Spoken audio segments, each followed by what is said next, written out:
o sucessor do César Mata Pires, o Léo Pinheiro, aceitou... Era sócio e depois assumiu a presidência, né? E depois ele aceitou esse esquema, mudou o seu depoimento e aceitou acusar o presidente Lula como destinatário final daquele triplex do Guarujá.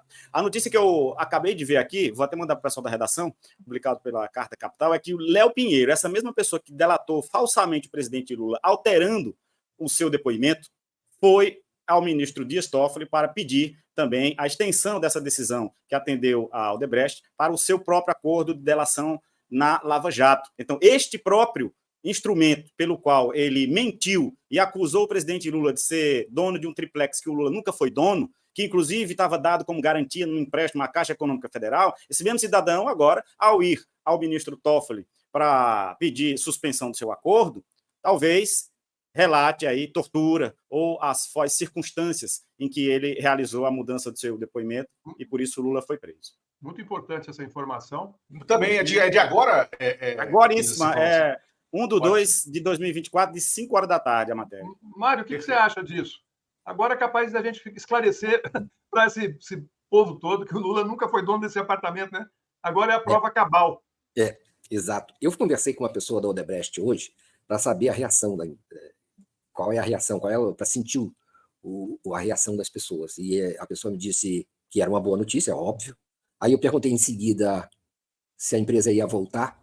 Aí ele me disse seria uma tarefa olímpica, para dar uma ideia da destruição que a empresa sofreu, né? É isso que também precisa ser lembrado nessa importante decisão do ministro Dias Toffoli e que a gente espera que seja estendida a outros depoimentos obtidos sob pressão a partir dessa quadrilha. A pior tipo de quadrilha que existe é a quadrilha quando ela se instaura dentro do judiciário. A mídia tratava essa delação da Odebrecht como uma delação do fim do mundo. Vocês se lembram disso, né?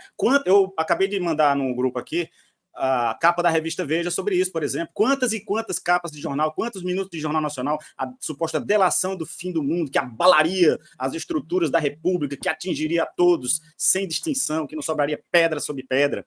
Deu nisso. Uma montanha de delações obtidas sob tortura, parindo um rato. Mas a frase do Sérgio Moro é ótima, né? Espero que o Brasil sobreviva, né? A Terra plana capotando ao vivo aqui milhares de vezes na frente de vocês, comunidade. O ministro Toffoli despertou hoje a ira do jornalismo lavajatista com a decisão tomada por ele, suspendendo o pagamento de multas pela empreiteira Novonor, antiga Odebrecht, e pagamento de multas pela empreiteira Novonor, antiga Odebrecht, nesse contexto do acordo de leniência firmado com o Ministério Público em 2016. A decisão autoriza ainda, né, a Novonor a buscar uma renegociação do acordo junto com a Procuradoria-Geral da República, a Controladoria-Geral da União e a Advocacia-Geral da União. Essas medidas ocorrem após a descoberta da operação spoofing deflagrada pela Polícia Federal em 2019, quando vieram à tona as mensagens trocadas entre o Sérgio Moro e os membros do Ministério Público, provando um conluio entre eles na condução dos processos relacionados à investigação da Odebrecht na Lava Jato. Em sua manifestação, o Toffoli argumenta que o acordo de colaboração somente será válido se a declaração de vontade do colaborador for resultado de um processo desejado e com plena consciência da realidade. Decisão que deve ser tomada com liberdade e sem má-fé. Mais à frente, o Toffoli afirma que, abre aspas, a princípio, há, no mínimo, dúvida razoável sobre o requisito da voluntariedade da requerente ao firmar o acordo de leniência com o Ministério Público Federal, que lhe impôs obrigações patrimoniais, o que justifica, por hora, a paralisação dos pagamentos, tal como requerido pela Novonor. O acordo previa que, num prazo de 23 anos, a empreiteira pagasse 2,5 bilhões de dólares, mais de 8 bilhões de reais, ao governo federal, estados, municípios e autoridades dos Estados Unidos e da Suíça. A questão toda é saber como foram arrancados os acordos de leniência dos empresários detidos na Operação Lava Jato. Os relatos que eu tenho e que a gente tem é de que os detidos passaram por todo tipo de humilhação e tortura psicológica. E essa condução, que tudo indica que foi feita, viola o próprio sentido de acordo de leniência, O acordo de leniência é um ato de livre vontade. Ele se dá quando houver vontade de efetiva colaboração da parte investigada. Mas não parece que esse foi o caso. Aliás, eu tenho vários depoimentos de pessoas. Isso não quer dizer que não houve corrupção. Não. Mas eu lembro do caso do Marcelo Odebrecht, o filho do Emílio, que ficou preso durante muito tempo, mas não sei quantos meses, e não fez acordo. Ele foi um dos últimos a fazer um acordo, se negava, inclusive se atritou com o próprio pai, o Emílio, que é bem mais velho, e aceitou fazer o acordo de leniência. Tudo isso tem que vir à tona agora, porque eu sei, tenho um grande amigo que foi preso na Lava Jato, um sociólogo, um intelectual, que nem sabia por que estava preso.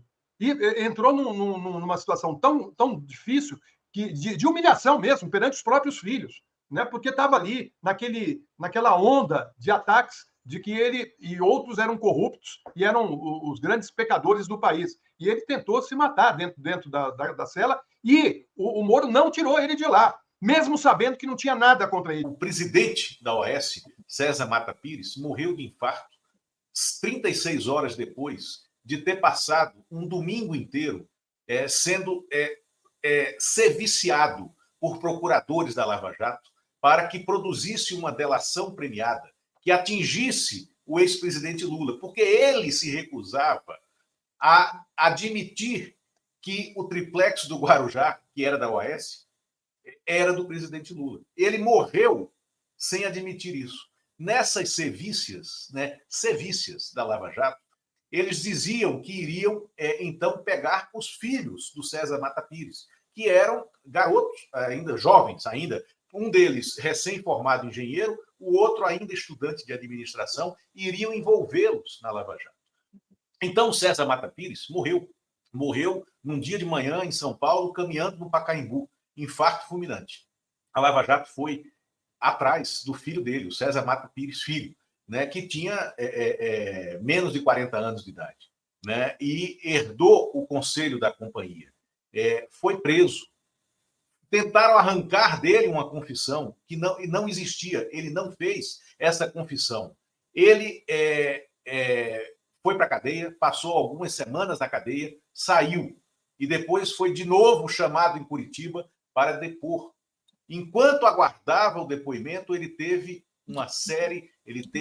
10 infartos, num curso de poucas horas. Ficou um mês, mais ou menos, entre o coma e a UTI semi-intensiva, e terminou morrendo também. O César Mata Pires, pai, me contou o seguinte: eu demiti 140 mil pessoas. Aí me perguntou: você conhece alguém que assinou a demissão de 140 mil pessoas? Se não conhece, esse alguém sou eu.